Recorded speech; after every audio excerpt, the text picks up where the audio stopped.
It's no secret that Foxy's hook is one of the best add-ons for our dear Springtrap, which is kinda crazy, because despite everyone and their mother making videos about this add-on, they're all using it wrong. Go through, vault. We got the haste. Ooh, this might be it. Oh my...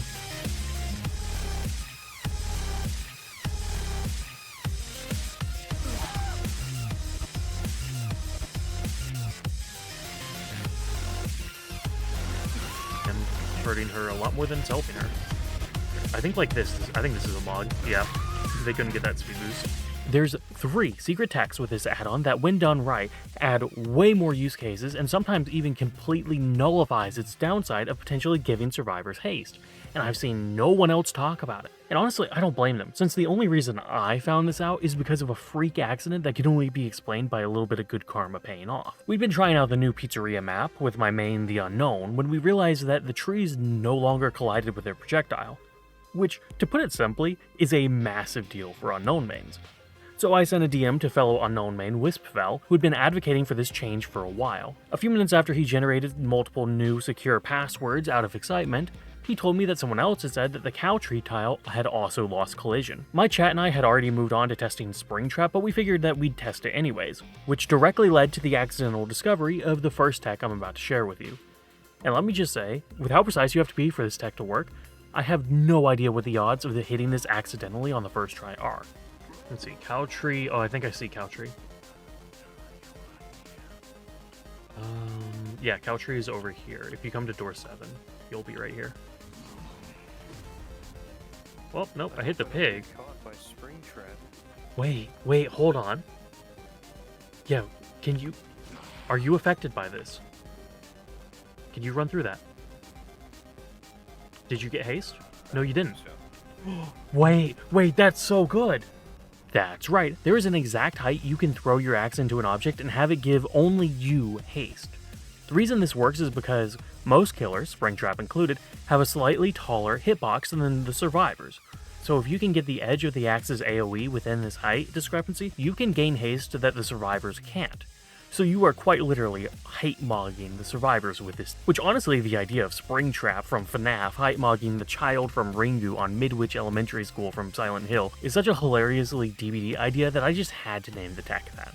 This is especially useful for loops that you can't easily use your axe on normally, like loops with lots of corners and or high cover, or when you think a survivor is going to try and leave the loop unexpectedly.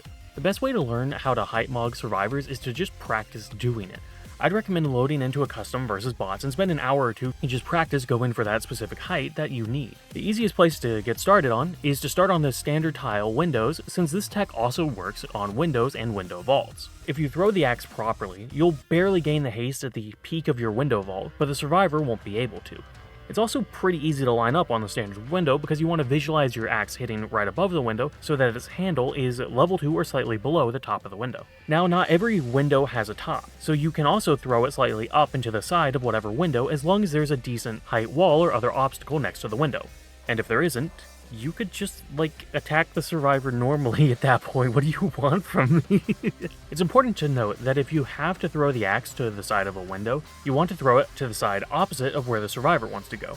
As for some windows, you have to throw it so low they can get the haste if they run to the side. But if you throw it on the opposite side, they have to path so suboptimally that by the time that you get through the window, you can still catch them before they make the pallet most times.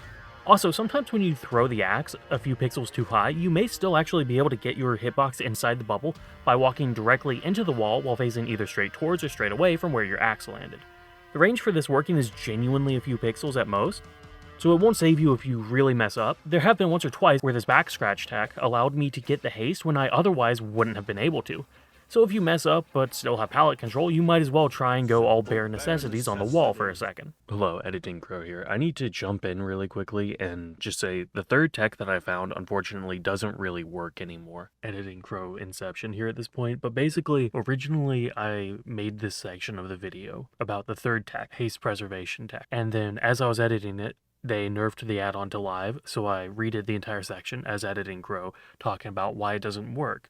Well, it works again because they buffed Foxy's hook duration. So, Yeah, instead of just re-editing this whole section, I'm just gonna let this section play out, but this tech does work now, and the only reason I'm leaving it in is honestly, I don't think I could explain it better a second time around. I think I nailed it like on the head. So cutting to editing Crow of the past now. Between PTB and live, Foxy's hook has been nerfed a couple times, and for the most part, this doesn't change it too much. It just makes it to where you have to run around the loop twice instead of getting a hit on the first run around. So it's not too major. I'll have a couple like notifications here and there if you listen for this little crow sound. That'll let you know that something is different from what I'm saying in the video. I quite frankly don't have the time to fully re-record the entire thing, sorry. Because they nerfed the duration of Foxy's hook and the speed that you get. So beforehand, you could throw the axe like right at your feet as you entered a door, and you'd still have haste on when you come out the other side. Granted, it'd only be like 2 seconds or so, but that's still, considering the passive move speed increase and the 10% haste, it was a very nice little speed boost, and it made catching survivors off guard way easier. Gonna do this. We're gonna throw it behind the door. We're gonna get in the door, and we're gonna keep our haste when we jump through. We don't have Bonnie's guitar, so I'm gonna have to just guess where they are. But if you look and pay attention, we've still got half our haste here. Hi there. I'm trying to pay attention too. You're so quiet. I know. Yours themselves don't really make noise. It's the, Oh, don't feel bad about that. There was something going on there. That being said, the new duration is just barely too short. Even if you throw the axe in between the door that you're going through and the door you want to go to, the duration is so short now that it just doesn't work. The reason I'm mentioning this is because even like a second of increase on Foxy's hook's duration will make it to where you can do this tech again by throwing the axe in between the two doors that you want to travel to.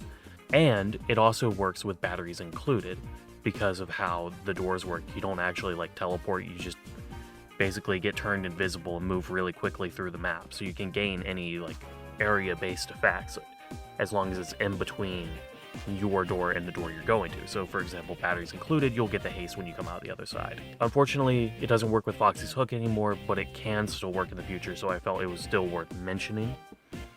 And with that, we'll go back to the normal video. I know this all sounds stupid strong on paper, seeing as it makes Springtrap basically a 125% move speed killer anytime he gets to a loop, but there are a few massive downsides to both the Foxy's Hook add-on and height mogging. First, to address the add-on specific downsides, with Foxy's Hook, if you barely miss a survivor, you are giving them a massive increase in the distance they can make. On maps with close together tiles like the Pizzeria or Eyrie of Crows, this 10% haste allows the survivor to easily leave the tile and reach a stronger one off of just one near miss.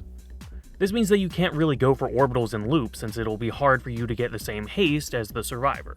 There's also the fact that if you miss the thin range that height mogging works, you either completely rob yourself of your power by aiming too high, and also slow yourself down for no benefit, or the survivor can also gain the haste boost because you aim too low. Furthering this, because of the surprisingly long recovery after throwing the axe, you can't reactively throw your axe above a window. Because if you do that, you'll be stuck there staring at the window waiting for the prompt while the survivor makes a ton of distance on you. Additionally, while this effect is strong, survivors can often still loop the window twice on strong tiles like Shack, meaning that pulling off this tech on certain tiles is worse than going for a quote-unquote normal axe hit. You're also having to give up an add-on slot to pull this off.